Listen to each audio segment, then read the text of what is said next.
Hi guys, welcome to Out on DVD, the show where I talk about the movies recently released on DVD. I'm Mark Rodriguez, and today we're going to do a special episode because the year's almost over, and we're going to talk about two of the biggest films of 2012, which are also two of the biggest superhero films of 2012. We're going to talk about The Dark Knight Rises, which came out not too long ago, and a movie that came out a little while ago, The Avengers. So yes, we're going to compare Batman Dark Knight Rises to The Avengers as the best superhero movie of this year. And remember guys, before I say anything, these are all my opinions and some of my friends' opinions. Of course, you might think differently, and you're free to write in your opinions below and tell us your comments and your thoughts.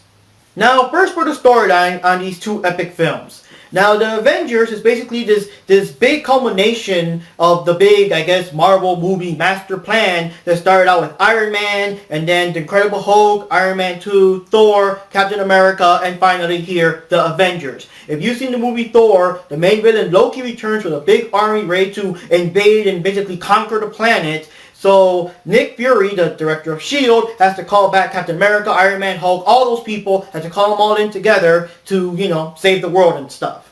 Now, if you've seen Batman Dark Knight Rises, it's also the ending of the epic Batman Nolan trilogy that starts off with Batman Begins, continues with Batman The Dark Knight, and now we've got this one. After the events of Batman The Dark Knight, Batman's been disappeared for like about 7 years. Gotham City is all nice and in peace. All the criminals are locked up. It's all good until Bane comes back. And Bane basically wants to tear the whole fucking city apart to its very foundation. So Batman, who is now, older and out of shape, has to, I guess, force it up to be Batman one last time to stop Bane and to defend Gotham City. And at the same time, we have Catwoman, which we don't know if she's on Bane's side, or Batman's side, or her own side, or, you gotta watch the movie.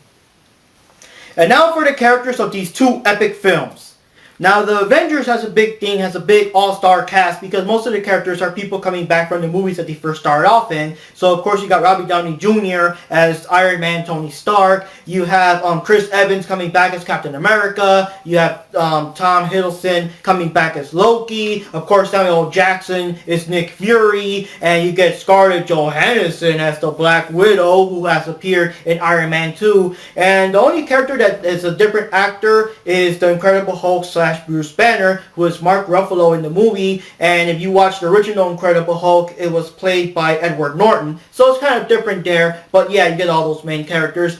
And they all do a very good job. I mean, they basically continue where the movie left off. So it's pretty cool. I mean, like I said before, it almost feels like a sequel to all those movies. And even though The Incredible Hulk was played by someone else, the actor did an excellent job playing as a kind of sort of introverted Bruce Banner. They really want to stay away from the world because he's tired of being chased down, and now he has to trust these people. He has to trust that the Avengers really need him and are just trying to trick him just to capture him again and stuff like that. And Loki also does a good part as wanting revenge for what he feels is his entitlement as a ruler since he was defeated in the Thor movie.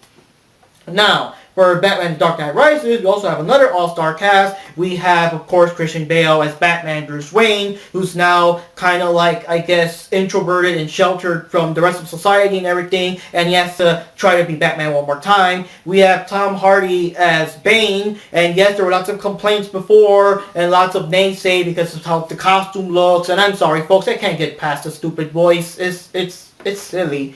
But either way, he still did a good job of being large and imposing, and we finally got a Bane who was a mastermind and not just hired muscle, kind of, sort of, not to spoil, but yeah. And then we have Anna Hathaway, who plays Catwoman, and lots of people were having doubts before because, oh, she wasn't sexy enough to be Catwoman, or, oh, she doesn't know how to play the bad girl enough to be Catwoman, or she can't fight or whatever. But no, she did a good job. She did all the fighting, all the badassery, and one of the things I like about it is that this actually shows Catwoman as a thief with a heart, which is something that Batman Returns didn't really capture. She was just like a psycho on that one. Here, they actually kept the whole Master Thief thing. And yeah, those are basic characters. You get some others, of course, like Gordon Freeman as Lucius Fox, and Liam Neeson guest stars a bit as Ra's al Ghul. And we also have Cillian Murphy as the Scarecrow for, I guess, a much-needed cameo for all the girls out there. Now for my opinions. Now, if I gotta decide between the two movies, I gotta say I like The Avengers more. Now, before, lots of people from the Batman side, throw tomatoes and rocks at me and stuff like that.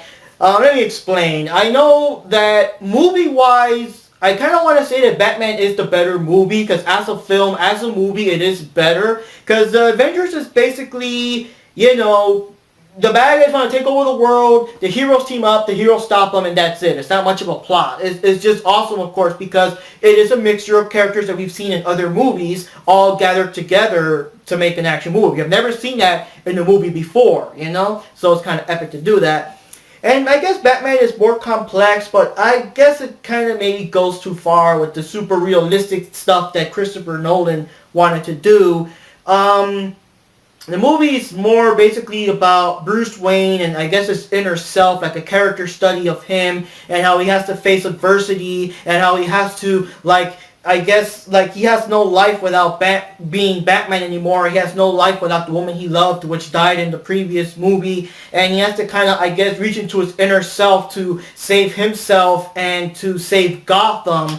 And also, I guess the movie also dealt with the fact of like, finally giving Bruce Wayne a happy ending, you know? And that's kind of the thing that got me, the way that the movie kind of ended with the whole thing. I mean, Nolan really wanted to end this trilogy, and he really ended it in a way that had no room for any sequel or anything. It's basically, at the end, the world thinks Batman is dead and gone, while Bruce Wayne is just going to live a peaceful, retired life. And we already seen that he's too out of shape to keep going. He could barely do it in this movie. So it would be like almost impossible to ask him to come back and save Gotham if another crazy villain comes up. And yet they also have another character there that has the potential to be a new Batman in case that another villain does come out and Bruce Wayne can't do anything about it, you know? Because that's the idea that was planted since the first movie, to make Batman a symbol and not a man. The man might die or the man might be too old, but the symbol lives on. There will always be another Batman out there. And it's kind of cool, but at the same time, I want to see a movie more about Batman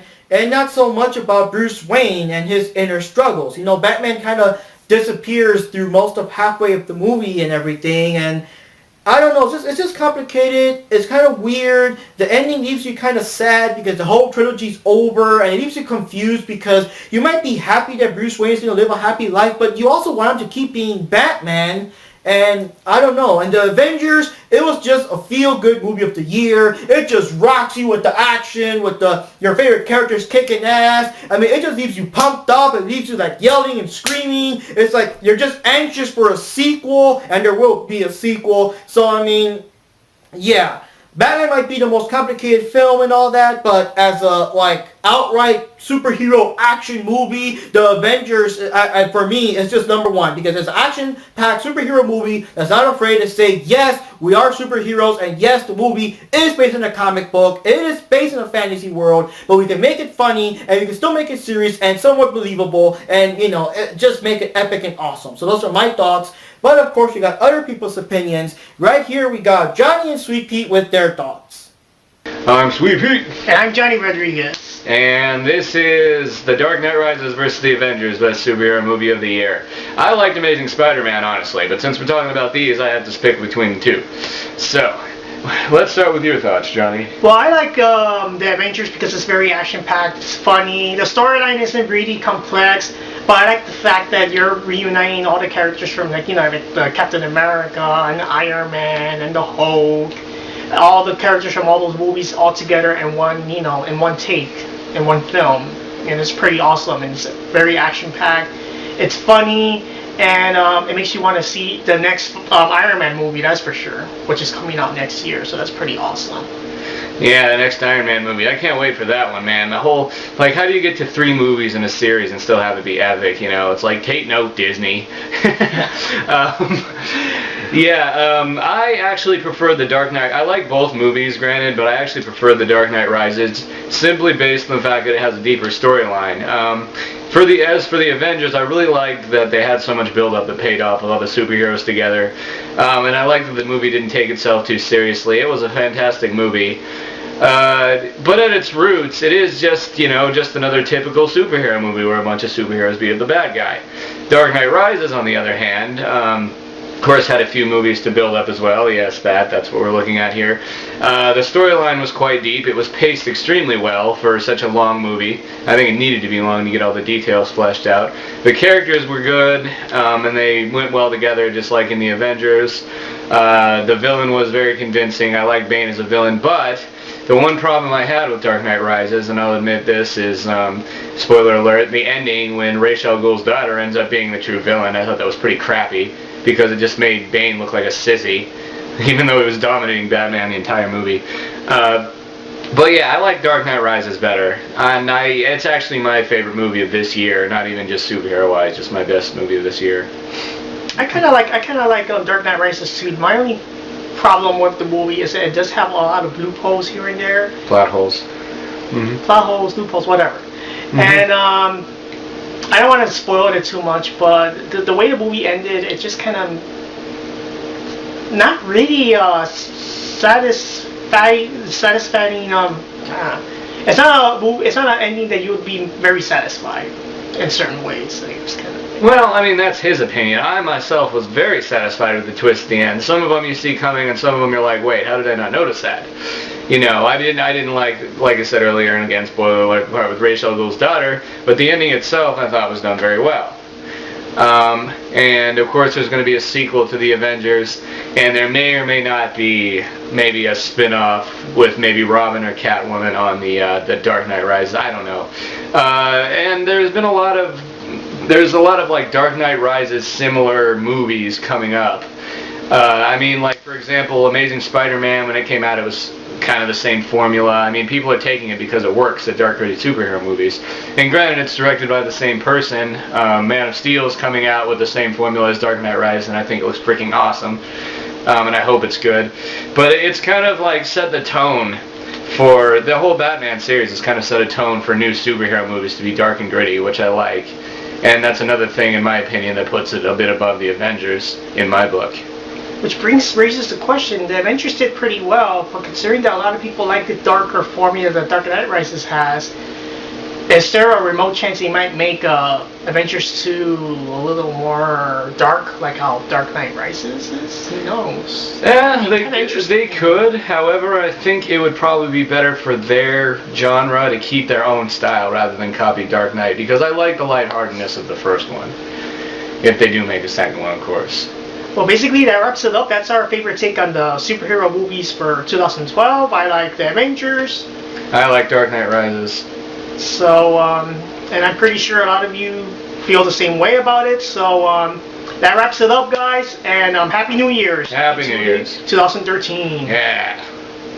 And finally, will you like these two movies? Hell yeah! I mean, I honestly cannot imagine anyone that would not love these two movies. I mean, these movies did an excellent job of not just being good for comic book fans, but for being good for just fans of good movies in general. Because these movies are not just like the best two superhero movies of 2012, they're the best movies of 2012. I mean, they got either, chances are, either one of them are on the top of anyone's personal top 10 list of best movies of this year. And they did an excellent job. And honestly, the only people that I can see that would not like these movies are people that just like, I guess, like more serious and deeper movies or like romance movies and just don't like, you know, action films or stuff like that. But yeah, I mean, everyone knows who Batman is. The last two movies were so awesome. You just have to see how this trilogy ended. And the Avengers is colorful enough and explosive enough that, I mean, even if you didn't see the past movies, you would still love to see it. You just gotta check it out, take your kids to see it, all that good stuff. So yeah, these movies are totally awesome. Now, before anyone says, in case I forgot or whatever, yes, I do know that we did have the Amazing Spider-Man come out this year, but I think they kind of fell victim to bad timing. Maybe it should have been done a bit sooner, or maybe for 2013 or something, because he does have some tough competition.